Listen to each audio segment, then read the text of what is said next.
Hi friends, welcome back to KNR tutorials. ఈ వీడియోలో మనం ఆర్ఆర్బీ గ్రూప్ డికి సంబంధించి 11th ఆగస్ట్ షిఫ్ట్ థర్డ్కి సంబంధించినటువంటి క్వశ్చన్స్ యొక్క అనాలిసిస్ చూద్దాం.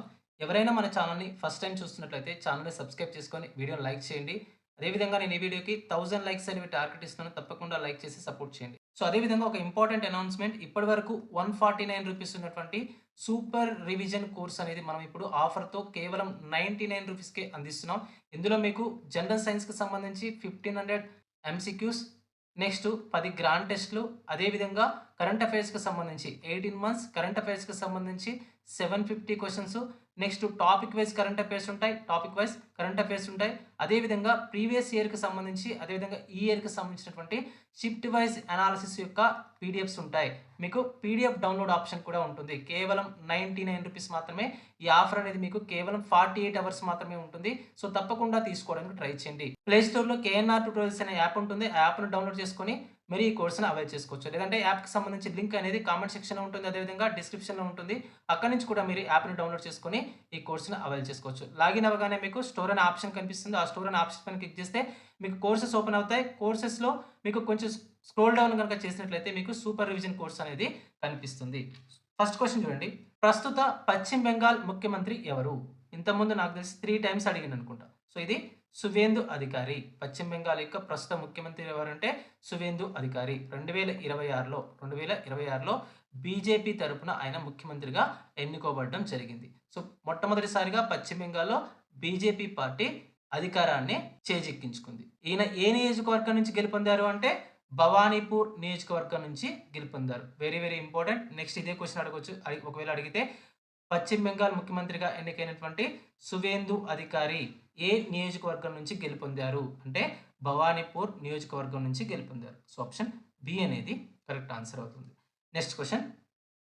ప్రపంచ ఆరోగ్య సంస్థ ప్రకటించిన ప్రపంచ ఆరోగ్య దినోత్సవం 2026 యొక్క అధికారిక థీమ్ ఏమిటి? అంటే మనకి together for health, stand with science, లేదా ఆరోగ్యం కోసం కలిసికట్టుగా సైన్స్‌తో నిలబడండి అనేది మనకి 2026కి సంబంధించి ప్రపంచ ఆరోగ్య దినోత్సవం యొక్క థీమ్‌గా చెప్తాం. మరి ప్రతి సంవత్సరం కూడా ప్రపంచ ఆరోగ్య దినోత్సవాన్ని ఎప్పుడు జరుపుకుంటామంటే ఏప్రిల్ 7న జరుపుకుంటాం. ఎప్పుడు?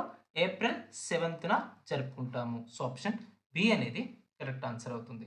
Next question. 20వ ఆసియా క్రీడలు 2026, 20th ఏషియన్ గేమ్స్ 2026 ఏ దేశంలో జరగనున్నాయి? అంటే జపాన్‌లో జరగనున్నాయి. ఎప్పటి నుంచి ఎప్పటి వరకు?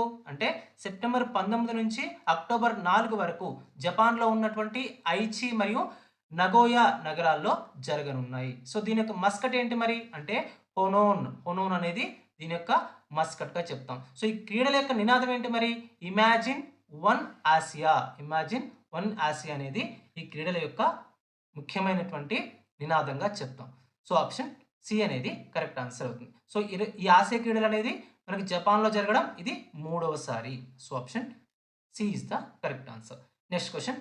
25వ శీతాకాల ఒలింపిక్ క్రీడలు ఎక్కడ నిర్వహించబడ్డాయి? 25వ శీతాకాల ఒలింపిక్ క్రీడలు అనేవి ఎక్కడ నిర్వహించబడ్డాయి అంటే మనకి ఇటలీలోని మిలాన్ అండ్ కోర్టినా నగరాల్లో నిర్వహించబడ్డాయి. ఎప్పటి నుంచి ఎప్పటి వరకు? ఫిబ్రవరి 2 నుంచి ఫిబ్రవరి 22 వరకు 25వ శీతాకాల ఒలింపిక్స్ గేమ్స్ అనేవి ఇటలీలోని మిలాన్ అండ్ కోర్టినా నగరాల్లో నిర్వహించబడ్డాయి. పథకాల పట్టికలో నార్వే అగ్రస్థానంలో ఉంటే మనకి అమెరికా 2వ స్థానంలోను, ఇటలీ 3వ స్థానంలో ఉంది. నెక్స్ట్ 2030కి సంబంధించి శీతాకాల ఒలింపిక్స్ లేదా వింటర్ ఒలింపిక్స్ అనేవి ఎక్కడ జరగనున్నాయంటే మనకి ఫ్రాన్స్‌లో జరగనున్నాయి. Very very important. 2030కి సంబంధించి ఇంటర్ ఒలింపిక్స్ అనేవి ఫ్రాన్స్‌లో జరగనున్నాయి. Next question. Dalit women and the furnace of life అనే పుస్తక రచయిత్ర ఎవరు? అంటే మనకి ఆప్షన్ సి క్రిస్టినా ధనుజా. ఓకేనా. ప్రముఖ దళిత హక్కుల కార్యకర్త అయినటువంటి Christina Dhanuja Dalit women and the furnace of life అనే పుస్తకాన్ని రాయడం జరిగింది. So option C is the correct answer. Next question. April 2026లో మహిళల కోసం నెలసరి సెలవుల విధానాన్ని చట్టబద్ధం చేసి ఖచ్చితంగా అమలు చేసిన మొదటి భారతీయ రాష్ట్రం ఏది? మహిళలకు సంబంధించి నెలసరి సెలవుల విధానాన్ని అంటే 18 నుంచి 55 సంవత్సరాలు కలిగినటువంటి మహిళలకు నెలసరి సెలవుల విధానాన్ని ప్రైవేట్ కానివ్వండి, లేకపోతే ప్రభుత్వ ఉద్యోగులకు కానివ్వండి, తప్పనిసరి చేసినటువంటి ప్రభుత్వం రాష్ట్ర ప్రభుత్వం ఏంటంటే కర్ణాటక ప్రభుత్వం. సో ఆప్షన్ సి అనేది కరెక్ట్ ఆన్సర్ అవుతుంది. Next question.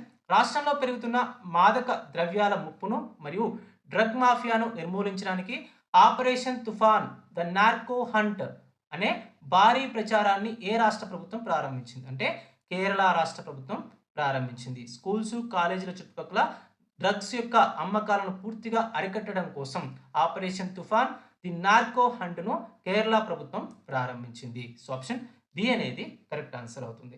Next question. April 2026లో ఆంధ్రప్రదేశ్ హైకోర్టు యొక్క మొట్టమొదటి మహిళా ప్రధాన న్యాయమూర్తిగా ఎవరు నియమితులయ్యారు? అంటే జస్టిస్ లీలా గిల్ గారు ఆంధ్రప్రదేశ్ యొక్క మొట్టమొదటి మహిళా ప్రధాన న్యాయమూర్తిగా, ఆంధ్రప్రదేశ్ హైకోర్టు యొక్క మొట్టమొదటి మహిళా ప్రధాన న్యాయమూర్తిగా నియమితులయ్యారు. సో ఆప్షన్ బి అనేది కరెక్ట్ ఆన్సర్ అవుతుంది. Next question. ఫిబ్రవరి 2026లో ఏ దేశం కోసం అంతర్జాతీయ ద్రవ్య నిధి $8.1 బిలియన్ కొత్త యాక్సిడెంట్ ఫండ్ ఫెసిలిటీని కల్పించింది? అంటే మనకి ఉక్రెయిన్ కోసం, యుద్ధం వల్ల దెబ్బతిన్నటువంటి యుక్రెయిన్ కోసం ఐఎంఎఫ్ అనేది 8.1 బిలియన్ల యాక్సిడెంట్ ఫండ్ ఫెసిలిటీని కల్పించింది. సో ఆప్షన్ సి అనేది కరెక్ట్ ఆన్సర్ అవుతుంది. Next question.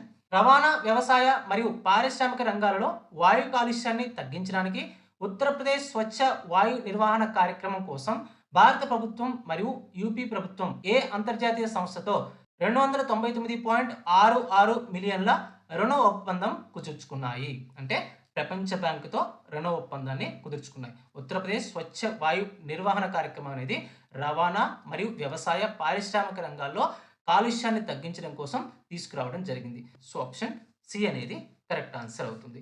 Next question. 2025లో న్యూఢిల్లీలో జరిగిన 8వ వార్షిక హాకీ ఇండియా అవార్డులలో పురుషుల మరియు మహిళల విభాగాల్లో వరుసగా ప్లేయర్ ఆఫ్ ద ఇయర్ అవార్డులు ఎవరికి దక్కాయి? అంటే హార్దిక్ సింగ్, అదేవిధంగా నవనీత్ కౌర్కు దక్కాయి. ఆప్షన్ బి అనేది కరెక్ట్ ఆన్సర్ అవుతుంది. Next question. డిసెంబర్ 2025లో DRDO, defence research and development organisation ఏ అత్యాధునిక multi barrel rocket launcher system యొక్క ఎక్స్టెండెడ్ రేంజ్ గైడెడ్ వర్షన్ను భారత సైన్యం కోసం విజయవంతంగా పరీక్షించింది? అంటే మనకి option C Pinaka. So Pinaka అనేటటువంటి మల్టీ బ్యారెల్ రాకెట్ లాంచర్ సిస్టమ్ను డిఆర్డిఓ పరీక్షించింది. సో ఆప్షన్ సి అనేది కరెక్ట్ ఆన్సర్ అవుతుంది. Next question. ఒక వస్తువు 8 మీటర్స్ పర్ సెకండ్ వేగంతో కదులుతూ ఉంటే మరియు దాని ద్రవ్యరాశి 3 కిలోలు అయితే దాని గతిజ శక్తి ఎంత? అంటే మనకి గతిజ శక్తికి ప్రిన్సిపల్ ఏంటి? Half M V square. KE is equal to half M V square. So ఇక్కడ ఎం అంటే ఎంత? 3 కిలోస్. నెక్స్ట్ వి అంటే ఎంత? 8 కదా. 8 స్క్వేర్ అంటాం. సో ఇక్కడ హాఫ్ ఇంటూ 3 ఇంటూ 8 8 జా 64. 8 8 జా 64 అవుతుంది. అప్పుడు మనకి 2 1 జా 2 32 జా. ఓకేనా. సో అప్పుడు 3 ఇంటూ 32 అంటే 96 జౌల్స్ అనేది కరెక్ట్ ఆన్సర్ అవుతుంది. Next question. 2 తీగలు కంపిస్తున్నాయి. తీగ ఏ పౌనపున్యం 3 ఎడ్జెస్ మరియు తీగ బి యొక్క పౌనపున్యం 600 ఎడ్జెస్. ఈ రెండింటిలో దేనికి స్థాయి లేదా తారత్వం లేదా పిచ్ ఎక్కువగా ఉంటుంది? పిచ్ అంటే ఏంటంటే మనకి సౌండ్, కీచుదనం అనేది దేనికి ఎక్కువగా ఉంటుంది అంటున్నాడు. సో ఎప్పుడైనా పౌనపున్యం అనేది పిచ్కి అనులోమానుపాతంలో ఉంటుంది. పౌనపున్యం ఎక్కువగా ఉంటే మనకి పిచ్ అనేది ఎక్కువగా ఉంటుంది. సో ఇక్కడ ఏని అండ్ బితో పోలిస్తే మనకి బి యొక్క పౌనపున్యం 6 ఎడ్జెస్, అదే ఏ యొక్క పౌనపున్యం 300 ఎడ్జెస్. సో బికి ఎక్కువ పౌనపున్యం ఉంది కాబట్టి బికి ఎక్కువ పిచ్ అనేది ఉంటుంది. సో ఆప్షన్ బి అనేది కరెక్ట్ ఆన్సర్ అవుతుంది. Next question. Ethyl alcohol sodium లోహంతో గది ఉష్ణోగ్రత వద్ద చురుకుగా చర్య జరిపినప్పుడు ఏ వాయువు విడుదలవుతుంది? సో ఇథైల్ ఆల్కహాల్ అనేది CH3CH2OH అనేది సోడియం లోహంతో గది ఉష్ణోగ్రత వద్ద చర్య జరిపితే మనకి H2 వాయువు అనేది వస్తుంది. H2 వాయువు వస్తుంది. అదేవిధంగా సోడియం ఇథాక్సైడ్ వస్తుంది. సోడియం ఇథాక్సైడ్ ONA అంటాం. సోడియం ఇథాక్సైడ్ అనేది వస్తుంది. సో ఆప్షన్ సి అనేది కరెక్ట్ ఆన్సర్ అవుతుంది. Next question. కాంతి కిరణం గాలి నుండి నీటిలోకి ప్రవేశించేటప్పుడు దాని వేగం మరియు నీటి వక్రీభవన గుణకానికి మధ్య ఉన్న సంబంధం ఏమిటి? ఎప్పుడైనా నీటి వక్రీభవన గుణకం అదేవిధంగా కాంతి వేగం అనేది ఒకదానికొకటి విలోమానుపాతంలో ఉంటాయి. So option B is the correct answer. Next question. కింది మిశ్రమాలలో ఏది ఖచ్చితంగా విజాతీయ మిశ్రమానికి ఉదాహరణ? ఇందులో కణాలు పూర్తిగా కరగకుండా తేలుతూ ఉంటాయి మరియు కంటికి కనిపిస్తాయి.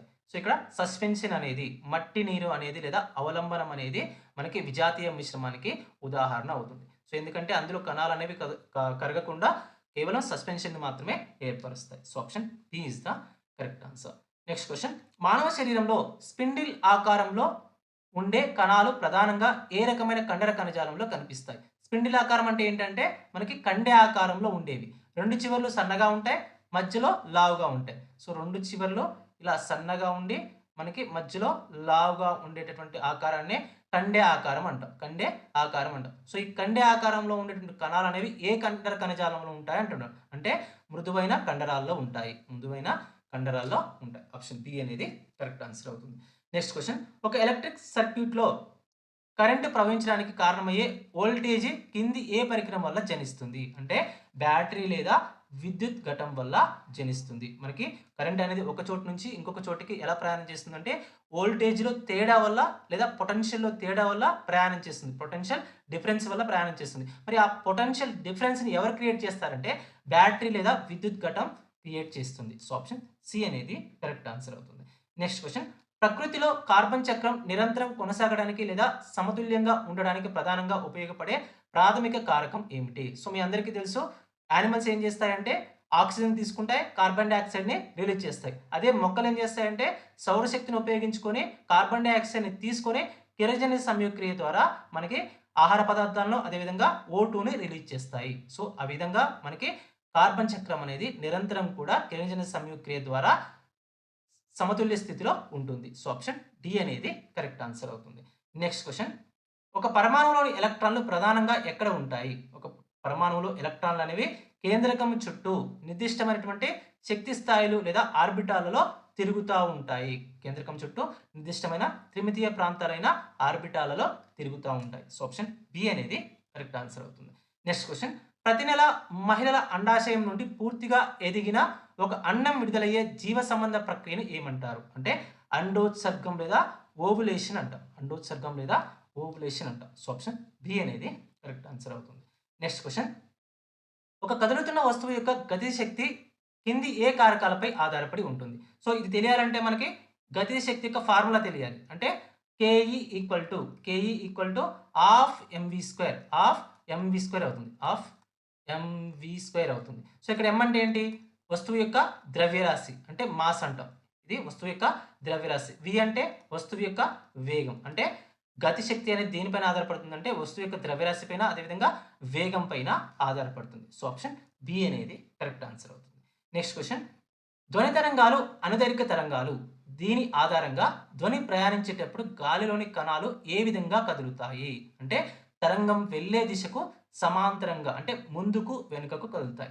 ధ్వని తరంగాలు అనేవి ఏంటివి? ఒక అనుదైర్ఘ్య తరంగాలు. ఒక అనుదైర్ఘ్య తరంగాలు. సో, దీని ఆధారంగా ఏంటంటే ధ్వని ప్రయాణించేటప్పుడు మనకి గాలిలోని కణాలు అనేవి మనకి ముందుకు వెనుకకు అంటే ధ్వని తరంగానికి సమాంతరంగా కదులుతాయి. సో, ఆప్షన్ బి అనేది కరెక్ట్ ఆన్సర్ అవుతుంది.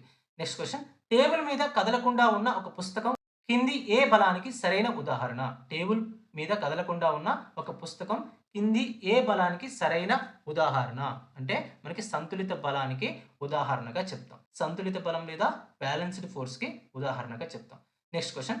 రసాయన సంయోగ చర్యలు ప్రకృతిలో సాధారణంగా ఏ విధంగా ఉంటాయి? అంటే ఇవి ఒక ఉష్ణమోచక చర్యలు లేదా ఎక్సోథర్మిక్ రియాక్షన్స్. సంయోగ చర్యల్లో మనకి ఉష్ణం అనేది రిలీజ్ అవుతుంది. అందుకే వాటిని ఉష్ణమోచక చర్యలు అంటాం లేదా ఎక్సోథర్మిక్ రియాక్షన్ అంటాం. ఆప్షన్ బి అనేది కరెక్ట్ ఆన్సర్ అవుతుంది. Next question. ఒక పర్యావరణ వ్యవస్థలో లేదా ఆహారపు గొలుసులో కింది వాటిలో ఏ పోషక స్థాయిలో జనాభా అత్యధికంగా ఉంటుంది? అంటే ఉత్పత్తిదారులు లేదా గడ్డి మొక్కలు. ఉత్పత్తిదారులు లేదా గడ్డి మొక్కలు లేదా మొక్కల యొక్క స్థాయిలో ఇది ఎక్కువగా ఉంటుంది. అంటే ప్రాథమిక ఉత్పత్తిదారుల స్థాయిలో ఇది ఎక్కువగా ఉంటుంది. సో, ఆప్షన్ సి అనేది కరెక్ట్ ఆన్సర్ అవుతుంది. Next question. ఒక నిశ్చల వస్తువుపై బలం ప్రయోగించినా అది ఎందుకు కదలదు? దీనికి ప్రధాన కారణం ఏమిటి? సో, ఒక నిశ్చల వస్తువు పైన బలం ప్రయోగించినప్పుడు మనకేంటంటే వస్తువుపై ప్రయోగించినటువంటి బలము వస్తువు యొక్క జడత్వం మరియు ఘర్షణ బలం కంటే తక్కువగా ఉండడం వల్ల ఆ వస్తువు అనేది కదలదు. సో, ఆప్షన్ బి అనేది కరెక్ట్ ఆన్సర్ అవుతుంది. సో ఇవి మనకి ఆగస్ట్ 11th షిఫ్ట్ 3కి సంబంధించినటువంటి ఇంపార్టెంట్ క్వెషన్స్. ఇంకా ఎవరైనా సూపర్ రివిజన్ కోర్స్ కనుక తీసుకున్నట్లయితే తప్పకుండా తీసుకోండి. సో మనం కోర్స్ యొక్క ఫీస్ అనేది రూ. 149 నుంచి రూ. 99కి అందించడం జరుగుతుంది. ఈ ఆఫర్ అనేది కేవలం 48 అవర్స్ మాత్రమే ఉంటుంది. సో మీకు ఈ సూపర్ రివిజన్ కోర్స్‌లో 1500 జనరల్ సైన్స్‌కి సంబంధించినటువంటి క్వెషన్స్ కానివ్వండి, నెక్స్ట్ 10 గ్రాండ్ టెస్ట్‌లు, అదేవిధంగా 18 మంత్స్‌కి సంబంధించినటువంటి current affairs, topic wise current affairs, next ప్రీవియస్‌గా జరిగినటువంటి షిఫ్ట్స్ యొక్క క్వెషన్స్ అనేవి పీడీఎఫ్ రూపంలో ఉంటాయి. మీరు ప్రతి పీడీఎఫ్‌ను కూడా డౌన్‌లోడ్ చేసుకునేటటువంటి అవకాశం అనేది ఉంటుంది. ప్లే స్టోర్‌లో కేఎన్ఆర్ ట్యూటోరియల్స్ అనే యాప్ ఉంటుంది. ఆ యాప్‌ని డౌన్‌లోడ్ చేసుకొని మీరు ఈ కోర్స్‌ని అవైల్ చేసుకోవచ్చు. లేదంటే యాప్‌కి సంబంధించి లింక్ అనేది కామెంట్ సెక్షన్‌లో, డిస్క్రిప్షన్‌లో ఉంటుంది. అక్కడి నుంచి కూడా మీరు యాప్‌ని డౌన్‌లోడ్ చేసుకొని ఈ కోర్సెస్‌ని అవైల్ చేసుకోవచ్చు.